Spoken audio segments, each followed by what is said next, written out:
Amigos, muchas gracias por estar con nosotros. Como les habíamos anunciado, ya se encuentra en nuestros estudios Susana Chávez, directora de Prononsex, y Gladys Vía, directora de Católicas por Derecho a Decidir. Por supuesto, pues, el tema que concita su presencia. Buenos días. Muchas gracias por estar con nosotros. Gracias. Es el retrasado debate en torno, pues, al proyecto de ley que despenaliza los casos de el aborto en casos de violación, ¿verdad? ¿En qué estamos? Bueno, Susana, lo dices muy bien cuando Sí. dices un retrasado debate, porque esto es una recomendación que se viene dando desde el año 2001. Las diferentes comisiones que han hecho llegar alcances para la reforma del Código Penal han incluido siempre la despenalización del aborto en casos de violación. En este momento estamos en una discusión de la Comisión de Constitución que todavía queda pendiente y cuya resolución esperemos tener en esta legislatura. Bueno, Católicas por Derecho a Decidir, pues es una voz sin duda pues alternativa dentro de la propia Iglesia, ¿no? Con respecto a casos como este. ¿Por qué apoyan un proyecto como el del que estamos conversando? Primeramente, somos una institución que promovemos desde una perspectiva teológica feminista el reconocimiento de las mujeres como ciudadanas con la libertad de que ellas puedan decidir sobre sus vidas, sobre sus cuerpos y sobre sus sexualidades, ¿no? En esta lógica, definitivamente nosotros apoyamos las decisiones de las mujeres que tengan que ver con continuar o no continuar un embarazo. En este caso es preciso de lo que es el proyecto de ley de despenalización del aborto en casos de violación, netamente, ¿no?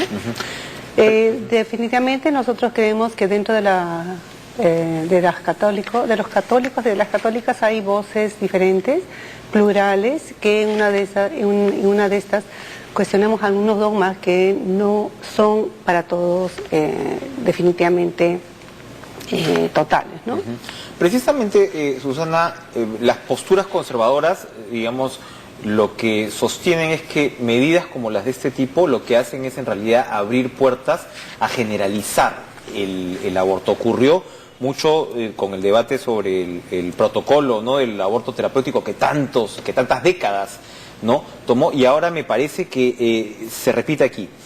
A ver, ¿de qué estamos hablando ahí? en realidad, digamos que penalizar el aborto en general es una medida absolutamente innecesaria porque no atiende realmente al problema del embarazo no deseado. De hecho, quisiéramos que todas las mujeres pudieran decidir y tener sus hijos en el momento que quisieran. Eso creo inclusive está respaldado por la propia ley.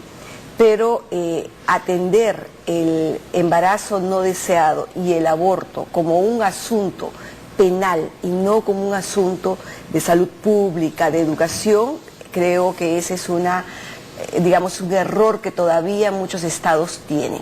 Hay estados que han superado esa visión y que comienzan a trabajar en una perspectiva totalmente diferente. Y eso implica efectivamente la disminución del embarazo no deseado y por lo tanto también la disminución del aborto. En nuestros países, en Latinoamérica, lamentablemente el debate del aborto se hace por lo general por el Código Penal, utilizando la última ratio, donde en realidad deberíamos castigar los delitos, pero sentenciar el aborto es casi como sentenciar a las mujeres por no saber leer y escribir. Uno no se castiga eso con el Código Penal. Uno tiene que trabajar en el campo de la educación. Entonces, ahí es donde venimos en esta discusión. Y efectivamente, el tema del aborto por violación no te discute el problema general del aborto, que pueden tener otros elementos que tienen que ver también con los derechos humanos de las mujeres. Pero lo que sí te discute es una situación muy concreta de emergencia frente a una situación de extrema necesidad. Y creo que eso es lo que nos lleva a la discusión que no se puede seguir penalizando el aborto por violación, como tampoco se puede seguir penalizando el aborto cuando hay malformaciones fetales extremas o incompatibles con la vida. ¿Qué es lo que se supone que trataba el protocolo, no? Claro, debería tratar, pero como tú tienes en el Código Penal un artículo que dice que también el aborto en daños eugenésicos está considerado, te coloca en una situación límite. Ahora, lo que se hace, se incorpora en el aborto, en el protocolo, en razones de salud, porque cuando eso sí te produce un daño a la salud de la mujer muy concreto, que se evidencia, está incorporado, pero en realidad está en una línea bastante gris. Otros países católicos, digamos, es decir, hablamos pues de estados laicos en general en América Latina, pero de mayoría católica, de tradición, de fuerte tradición católica como son nuestros países, ¿tienen aprobada la despenalización por casos, por ejemplo, de violación? Siempre todas estas situaciones es muy buena verlas en términos comparativos, ¿no? ¿En dónde estamos? Sí, en muchos países definitivamente la despenalización del aborto en casos de violación sí está aprobada. Tenemos Argentina, tenemos Bolivia, tenemos, por ejemplo, Colombia, Ecuador, ¿no? Entonces México, donde definitivamente, igual con una mayoría católica, sí se ha despenalizado. En este caso también, por ejemplo, nosotros cuestionamos algunas, o sea, justamente estas dogmas donde a la mujer se limita que pueda decidir sobre sus cuerpos, ¿no? Y se ve como algo natural dentro de lo que es lo femenino, el que la mujer tenga que continuar obligatoriamente una maternidad. O sea, si hay una obligación de una maternidad impuesta, ¿no? Ahora, ¿en qué está el debate? Sabemos que Justicia rechazó el proyecto de ley y ahora Constitución. Las características del debate que ha sido además claro, hemos tenido aquí al propio congresista poco Uri en su constructivo, momento. Poco laico. poco, digamos, más bien ha realzado muchísimo de la adversión y de la poca información que se tiene respecto a este tema, ¿no? En Constitución la ruta ha sido distinta, han solicitado información, informes técnicos muy informados, la mayoría apunta a que efectivamente debería despenalizarse. Entendemos que el propio documento que está sacando Constitución está más bien apelando a los compromisos de los derechos humanos. Hay un informe técnico que ha enviado Naciones Unidas con las distintas instancias recomendando que la penalización del aborto es una situación absolutamente adversa, especialmente la penalización del aborto por violación. Entonces nosotros esperamos más bien que sea la oportunidad de canalizar un debate en la medida que se necesita. ¿Cómo va esto al Pleno? O sea, una vota en contra, esperamos o se espera, ¿no? Como usted dice, que la otra vote a favor. ¿Cómo esto va al Pleno? A ver, hay todavía una posición en minoría que se ha solicitado dentro de la Comisión de Justicia.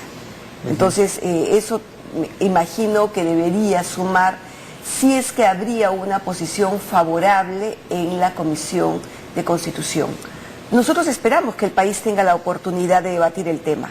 Entonces, en ese sentido, creo que sí hace falta que esto se ponga sobre la mesa, se den las razones, se reoriente la explicación a la ciudadanía y que todos podamos estar tranquilos. Su organización me imagino que tiene de alguna manera mapeado, ploteado cuáles son las tendencias dentro del Parlamento. ¿Hay una aproximación de cuántos congresistas podrían estar a favor, cuántos en contra y cuántos, digamos, tendrían que asumir algún tipo de postura todavía que no la tienen hay de alguna manera formada? Siempre los partidos asumen ese tipo de temas por un asunto, por bancadas, ¿no? Sin embargo, hay bancadas mayoritarias y hay bancadas minoritarias. Digamos, podemos encontrar todavía dentro del fujimorismo una posición mucho más en contra, aunque pueden haber integrantes que plantean que esto efectivamente debería ser discutido. Igualmente, hemos encontrado una mayor apertura en bancadas como los integrantes del Partido Nacionalista, del Frente Amplio. ¿Dignidad y Democracia, por ejemplo? De Dignidad y Democracia también. Es decir, en realidad es todavía un tema que es muy difícil de predecir, ¿no? Y nosotros esperamos que ese tema no sea una vez más un objeto de intercambio, como ha ocurrido siempre en otros momentos, cuando hay intereses partidarios y sobre todo en un proceso electoral. Ojalá que ese tema hubiese sido discutido antes, pero bueno, esta es la situación y aquí estamos. Muy bien. Para finalizar, para la Iglesia, claro, y en general los campos de debate ahora, ¿no?, en estas materias van mucho pues por el lado de derechos de los homosexuales y por el lado del aborto. Mucho ha hablado pues el Papa Francisco, ¿no?, de alguna manera, es muy difícil que la Iglesia Católica vaya a cambiar su postura, sobre todo uno se imagina con el tema del aborto, que es complejo, ¿no?, es muy, muy difícil, pero de alguna manera lo que Francisco ha propuesto, ¿no?, o propende es, oye, no nos quedemos aquí porque lo que se está haciendo, ¿no?, en este caso es de alguna manera a espantar, ¿no?, reducir ver lo que puede hacer el impacto del catolicismo. Centrémonos pues en los valores en los cuales podemos encontrar muchos más consensos en términos pues de desigualdad, de pobreza y qué sé yo. Hay voces dentro de la Iglesia que de alguna manera tienen comunicación con ustedes, con católicas por derecho a decir, que me imagino pues, claro, evidentemente no pueden salir ellos públicamente a expresar su apoyo a posturas así, pero ustedes tienen de alguna manera puentes de comunicación, de contacto con sectores de la Iglesia Católica que vean estos debates de manera distinta. Definitivamente sí, tenemos contactos con gente que piensa, que reflexiona. Hablamos de religiosos. Que cuestionan las posturas de la jerarquía, ¿no? O sea, definitivamente no es un tema que sea por igual debatido y reflexionado, ¿no? Justamente nosotros en este momento estamos presentando un libro que es La laicidad y políticas públicas y las influencias de los discursos pastorales en la protección y la garantía de los derechos sexuales y reproductivos. Y justamente ahí vemos cómo estos discursos pastorales se han ido dando dentro de los y las funcionarios, por ejemplo, en el caso de lo que es el VIH-Sida, donde determinan que, por ejemplo, es la ecología natural de la sexualidad la que debe de preservarse, o en el caso del aborto, que la naturaleza femenina en relación a un embarazo obligatorio, ¿no? Entonces, estos discursos definitivamente no es homogénea dentro de la Iglesia Católica, ¿no? Entonces, por ejemplo, aprovechando también la oportunidad, el día 13 de agosto vamos a presentar este libro que transparenta cómo estos discursos pastorales hace que nuestras políticas públicas en todo el ciclo de la gestión puedan estar, ponen en duda todo lo que es la laicidad o la confesionalidad de nuestros gobernantes, de nuestras políticas públicas, ¿no? Muy interesante, pues seguramente pues revisaremos el libro. Siempre, ya terminando, ¿no? Es un tema complejo, ¿no? El del aborto, y justamente bromeábamos en realidad, era mitad broma, mitad serio, una conversación con algunos amigos periodistas con los cuales realizamos un viaje. Por supuesto, pues algunos estaban a favor, otros en contra. Entonces decían, es más, decían los antivida, ¿no? Y entonces ahí otro colega decía, no, son los pro violación, los que están en contra también de... En realidad, el debate, claro, tendría que estar centrado en el tema de la opción, ¿no? El hecho de nadie quiere abortar, ¿no? O sea, yo creo que ninguna mujer quiere pasar por un trance tan espantoso como ese, pero al mismo tiempo los números de los abortos ilegales que se practican en el país al año están ahí.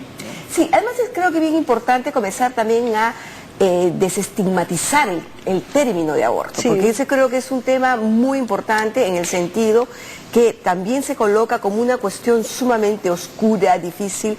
Lo oscuro y lo difícil lo hace la clandestinidad, la ilegalidad, la baja calidad de los servicios y la obligatoriedad de llevar un embarazo hasta las últimas consecuencias.